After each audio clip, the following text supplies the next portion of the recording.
In this lecture, we will discuss about important specification criteria, sensitivity analysis, use of proxy variable, use of lag dependent variable, the concept of measurement error of both the dependent variable as well as the explanatory variable, the criteria of goodness of fit of the model like Akaike information criteria and Schwarz-Bayesian criteria, and Hausman test for endogeneity.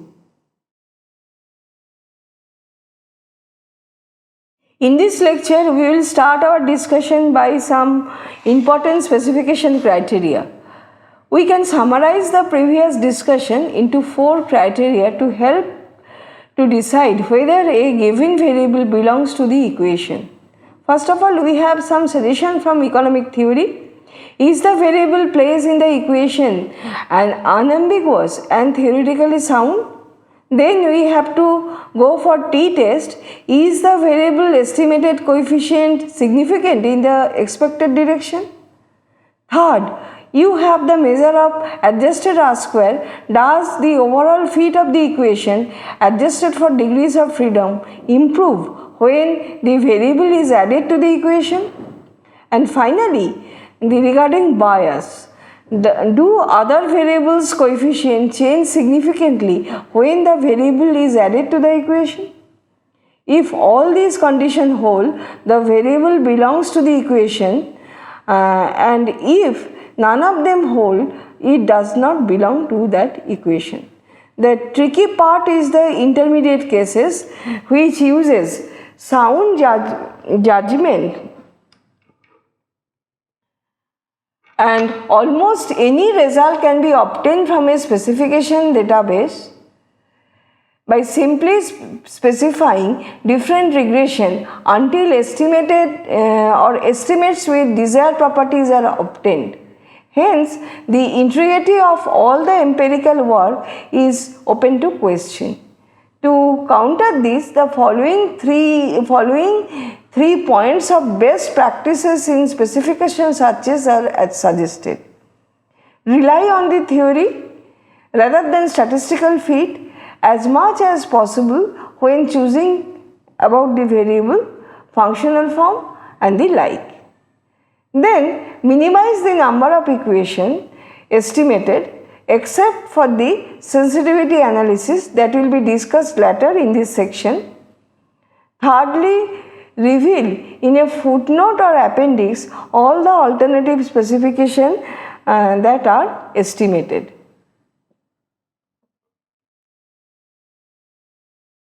Now, contrary to the advice of estimating few equations as possible and based on the theory rather than fit, sometimes we use journal article where author listing result from 5 or more specification.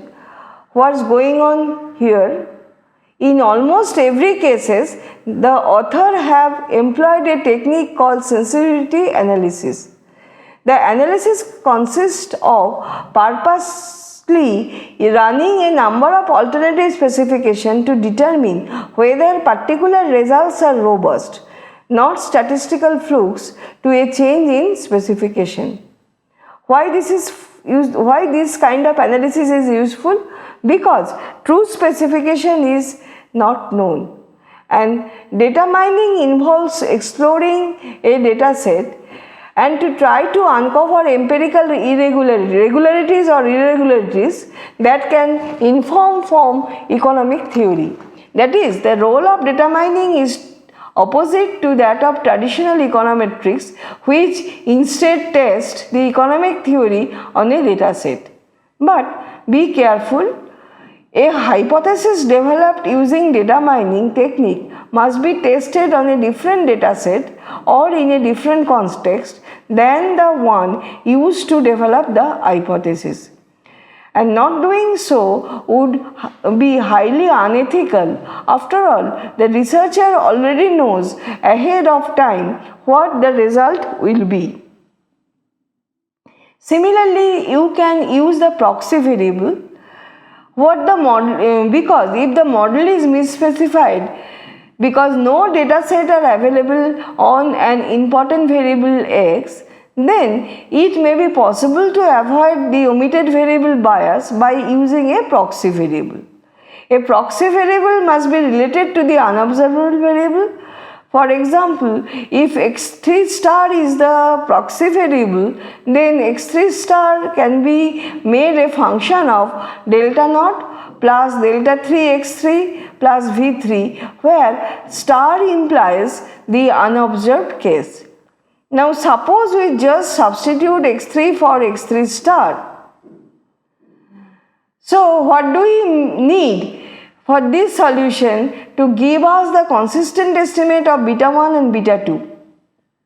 Now expected value of x3 star given x1, x2, x3 is equal to expected value of x3 star given x3, and which is equal to delta naught plus delta 3 x3. That is, u is uncorrelated with x1 and x2 and x3 star, and v3 is also uncorrelated with x1, x2 and x3. So we are really running a regression y equal to beta naught plus beta 3 delta naught plus beta 1 x1 plus beta 2 x2 plus beta 3 x3 beta 3 delta 3 x3 plus u plus beta 3 v3, and have just redefined the intercept error term x3 coefficient.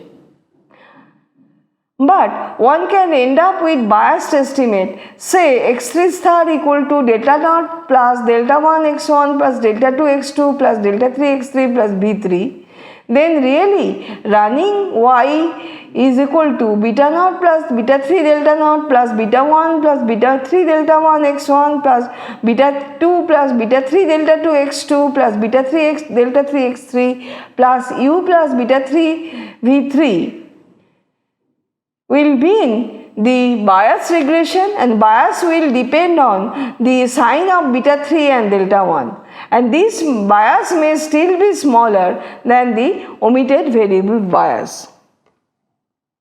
So by using proxy variable, you will be able to reduce the extent of omitted variable bias. Similarly, you can use the lag dependent variable. So what if there are unobservable variable and you can't find reasonable proxy variable? So in this case, it may be possible to include lag dependent variable to account for omitted variable that contribute to past and current value of y. Obviously, you must think of past and current y that are related to this variable, and it will make some sense. Now we will discuss the concept of measurement error. Measurement error can arise both in the case of dependent variable as well as explanatory variable. So let me start with the discussion of measurement error in a dependent variable. Define measurement error as E naught equal to y minus y star. Thus really estimating y equal to beta naught plus beta 1 x1 up to beta k xk plus u plus E naught. When will OLS produce unbiased result?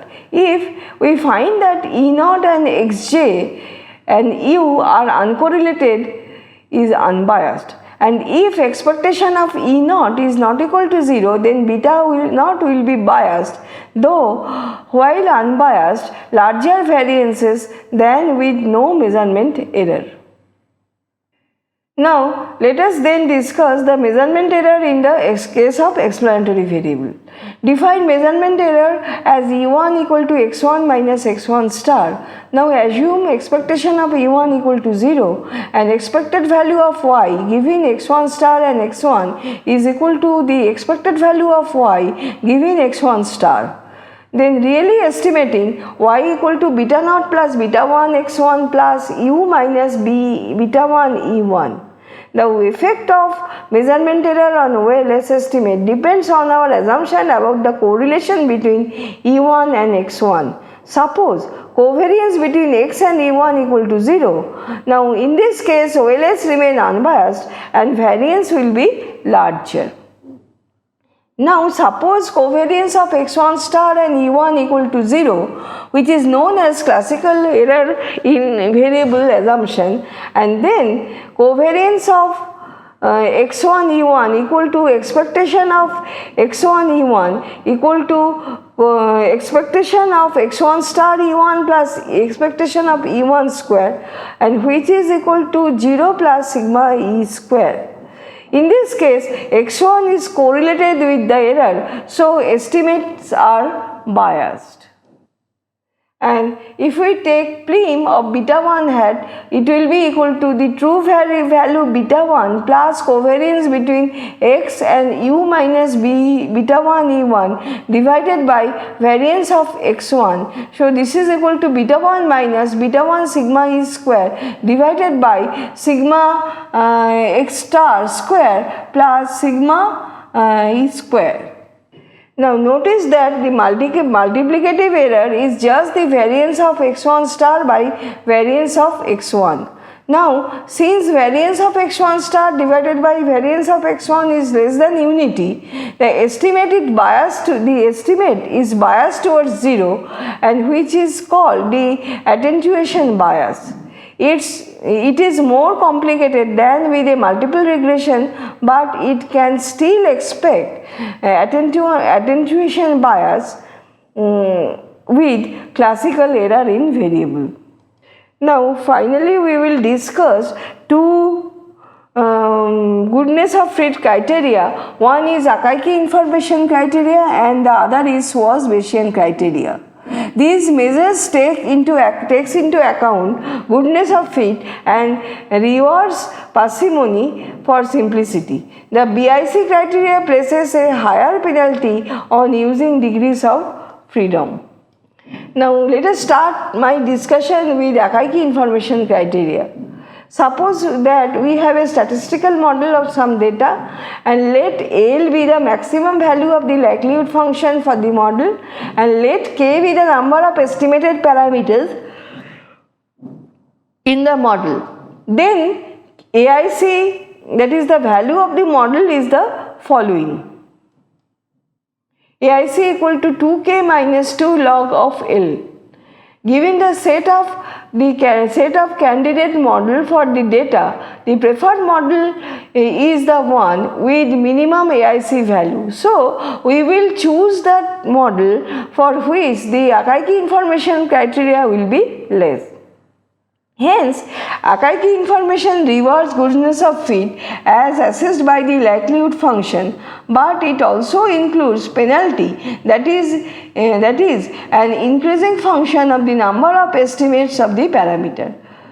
So you find that as K increases, then Akaike information criteria increases, and if this is so, we will not choose that model for which Akaike information criteria has increased due to inclusion of more explanatory variable.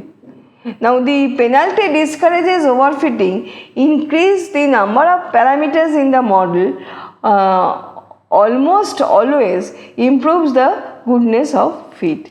Now let us then discuss BIC. BIC is formally defined as BIC equal to minus 2 times log L hat plus K times log N, where X is the observed data, theta is the parameters of the model, N is the number of sample data point in the X, a number of observations, equivalently the sample size. K is the number of free parameter to be estimated. If model under consideration is a linear regression, K is the number of regressions including the intercept. L hat is the maximized value of the likelihood function of the model. That is, L hat equal to P times X given theta hat M, where theta hat are the parameter value that maximize the likelihood function. The BIC is an asymptotic result derived under the assumption that data distribution is an exponential family, that is the integral of the likelihood function Px given theta m times the prior probability distribution P theta m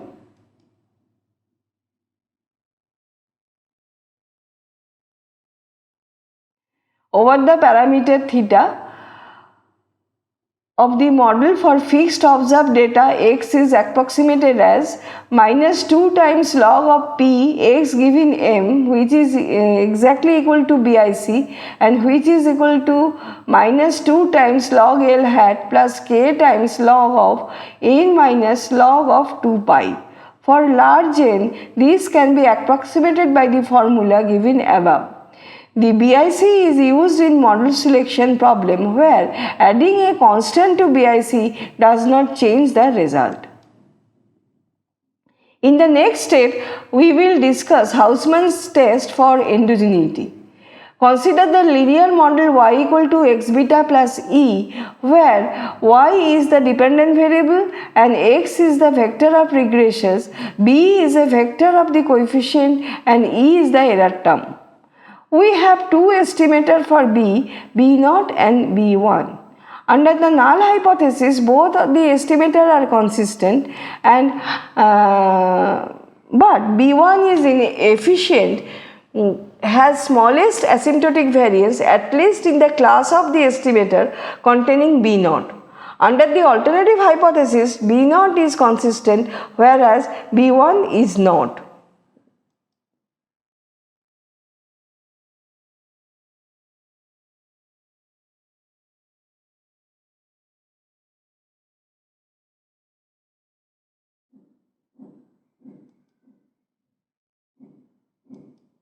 Then Wu-Hausmann statistics is defined as H, which is equal to B1 minus B0 prime divided by variance B0 minus variance of B1 whole inverse multiplied by B1 minus B0, where plus denotes the Moore-Penrose pseudo inverse. Under the null hypothesis, these statistics has asymptotically the chi-square distribution with the number of degrees of freedom equal to the rank of the matrix variance of B0 minus B1.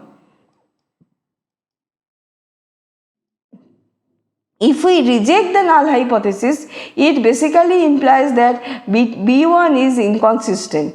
This test can be used to check for the endogeneity of the variable by comparing instrumental variable IV estimates to the ordinary least square variable estimate.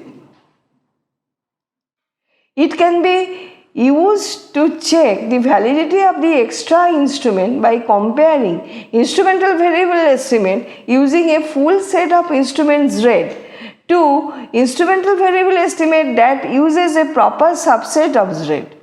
Note that in order to do the test to work, in the latter case, we must certain of the validity of the subset of Z, and that subset must have enough instrument to identify the parameter of the equation. So, what we need in the subset, we must have enough instrument available in order to identify the parameters. Now, Hausmann also showed that the covariance between the efficient estimator and the difference of an efficient estimate and inefficient estimate is 0. Now, there is an omitted variable interpretation of Hausmann test. There is an alternative way of implementing the Hausmann test, returning to the equation y equal to bx plus e. Now, let us denote x hat the predicted value of x and r hat be the estimated residual, that is r hat equal to x minus x hat. Then the estimated equation y equal to beta x plus c x hat plus u, or y equal to bx plus cx hat plus w, using OLS and test the hypothesis c equal to 0. These equations are expanded regression and the test is identically the same as based on H statistics as mentioned earlier. So, in the omitted variable interpretation of the Hausmann test, what we do, we first find the expected value of x. Now, then we use the expected value of x as an additional explanatory variable in the original regression, and if we find that c is equal to 0, then we say that there is no omitted variable case.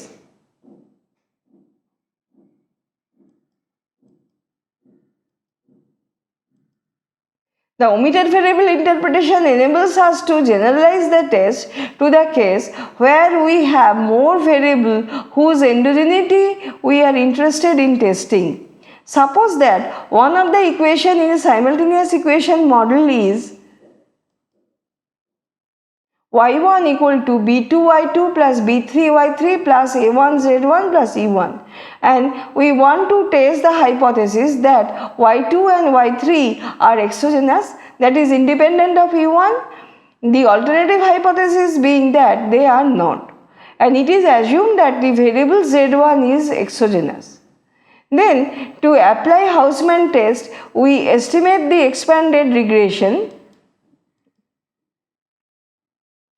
y1 equal to b2y2 plus b3y3 plus a1z1 plus c2y2 hat plus c3y3 hat plus e1. Now let us define r2 hat equal to the difference between y2 and y2 hat, that is r2 hat shows the estimated residual for the variable y2. Similarly, R3 hat is defined as Y3 minus Y3 hat, where R3 hat shows the difference between the actual value and estimated value for the explanatory variable Y3. We then estimate the model y1 equal to b2y2 plus b3y3 plus a1z1 plus c2 r2 hat plus c3 r3 hat plus u2, and test the hypothesis that C2 and C3 are equal to 0. Now, if we find that C2 and C3 equal to 0, then we claim that there is no misspecification as suggested by the test. In this lecture, we have discussed about important specification criteria, sensitivity analysis, use of proxy variable, use of lag dependent variable, measurement error of both the dependent as well as explanatory variable, the criteria for goodness of fit of the model like Akaike information criteria and Schwarz-Bayesian criteria, and also Hausman test for endogeneity.